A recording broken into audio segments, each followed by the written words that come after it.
দুশ্চিন্তা এবং ঋণ থেকে মুক্তির জন্য সবচেয়ে কার্যকরী দোয়া রাসূল আকরাম সাল্লাল্লাহু আলাইহি ওয়াসাল্লাম আমাদেরকে শিখিয়েছেন। দিনে রাতে এটা পড়বেন, 5 ওয়াক্ত নামাজে পড়বেন, যখনই ফ্রি থাকেন তখনই পড়বেন। দোয়াটা আমি বলে দিচ্ছি, আল্লাহুম্মা ইন্নী আউযু বিকা মিনাল হাম্মি ওয়াল হাজানি ওয়াল আজজি ওয়াল কাসালি ওয়াল বুখলি ওয়াল জুবনি ওয়া দালা'আদ দাইনি ওয়া গালাবাতির রিজাল। এই দোয়াটা দিনে রাতে সকালে সন্ধ্যায় 5 ওয়াক্ত নামাজের পরে বারবার পড়বেন।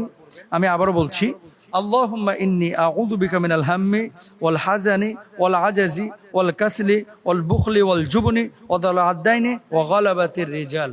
এই দোয়াটা আপনারা বেশি বেশি পড়বেন ইনশাআল্লাহ। আমি যে দোয়াটা বললাম এটার অর্থটা কি?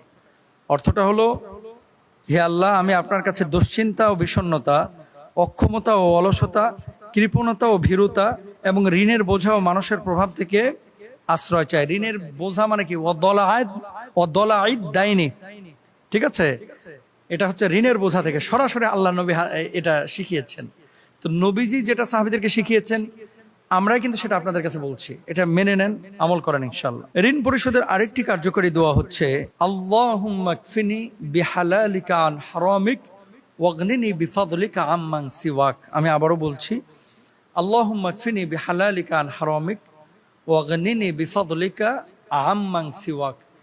এই দোয়াটা আপনারা সকাল সন্ধ্যায় 5